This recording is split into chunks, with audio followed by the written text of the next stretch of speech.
সংযম, ইবাদত আর আত্মশুদ্ধির মাস পবিত্র রমজান। কিন্তু এবছর রোজা এসেছে ভিন্ন এক বাস্তবতায়।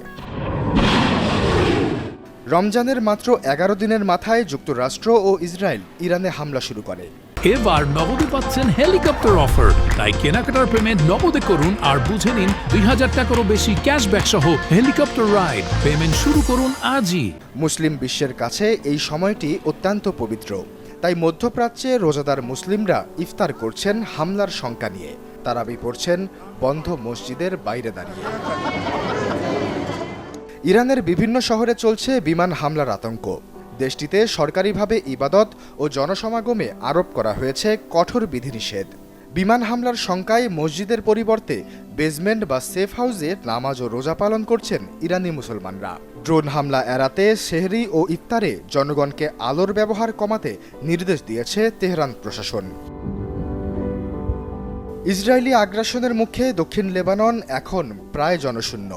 লেবানিজ রেড ক্রসের তথ্য মতে প্রায় ১০ লাখ মানুষ বাস্তুচ্যুত।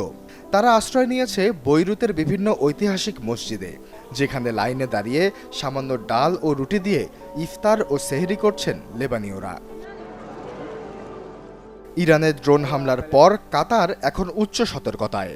দোহার রেস্টুরেন্টগুলোতে নেই রমজানের বিশেষ অফার বা জৌলুস। পরিস্থিতি স্বাভাবিক না হওয়া পর্যন্ত বড় কোনো ইফতার মাহফিল আয়োজন নিষিদ্ধ করেছেন আমির দিওয়ান। দুবাইয়ে ইফতারের আগে ও পরে তল্লাশি জোরদার করেছে পুলিশ ও নিরাপত্তা বাহিনী।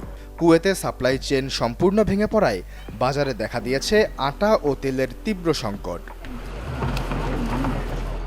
এদিকে যুদ্ধকালীন জরুরি অবস্থার কথা বলে আল আকসা মসজিদ বন্ধ করে দিয়েছে ইসরায়েল।